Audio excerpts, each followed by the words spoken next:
Process realities. Yeah, there's love in the building. I'm all for the love. What made you start this type of channel? Well,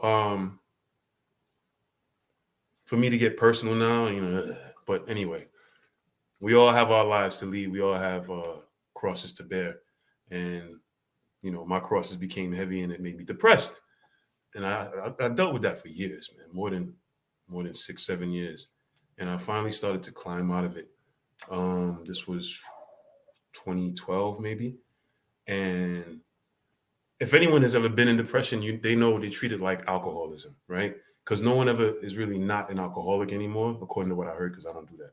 But a recovering alcoholic is somebody who is always aware of the effect that glass or that bottle will have on their life. So they have to constantly be aware to not touch it, because if they do, they'll slide back into the behavior that they had that led them down that path. Well, depression is similar. It's a slippery slope. For me, it was looking for the answer to a question and keep asking it over and over without getting the answer that I wanted. And that kind of loop, it'll keep you in a place that you don't want to be.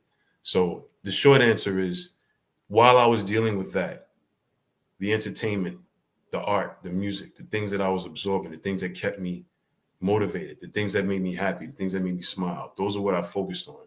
My therapist told me that. And it helped me a lot. So much so that I kind of partitioned parts of my day so that I can laugh, so that I can smile, so that I can enjoy a video game or some music or whatever. I would make sure and set aside a certain point every day where I knew that I would be happier, that I knew that I wouldn't be focused on that stupid question, feeling miserable. So knowing that what I watched did that for me, I was wondering if anybody else had the same effect. And I used to watch this show called G4, the channel G4, and watched, X Play and Attack of the Show, and just offbeat stuff that made me laugh. So flash forward a few years, and I'm watching, O'Shea Duke Jackson. I'm watching Urban X. I'm watching Tariq Nasheed. Lead attorney. Shout out to the lead attorney. And all of these people are kind of telling me the same thing in their own little way. Not personally, but it's what I'm getting from them. So when I said that I'm going to do a channel, I wanted to make it useful. I wanted to make sure that what I'm doing has an effect on people, a positive effect. Not to exclude or dismiss people's ideologies or religions or whatever. I ain't about that. I'm about what's funny. Since I was a kid, I was always interested in what was funny. I watched dozens of stand-up comics. I think it was fourth grade. A friend of mine gave me a Bill Cosby album for my birthday. Bill Cosby himself. But what he knew and my parents didn't know is that my brother bought Eddie Murphy Delirious album, and I used to play that shit every night. I played it so much that I memorized all the routines, and I go to school and make people laugh with this shit. So I was always interested in making people laugh.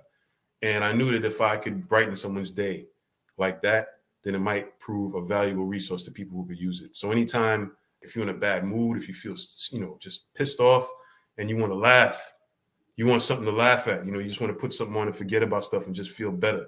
Or you're in a bad mood and you don't want to take it out on somebody. You could always click on my stuff. You can pick any of those playlists or pick any video, and hopefully it'll put a smile on your face. And ex-church girl, that is the reason why I started my channel, and that's the reason why I do it the way I do. So I hope I didn't take too long explaining that.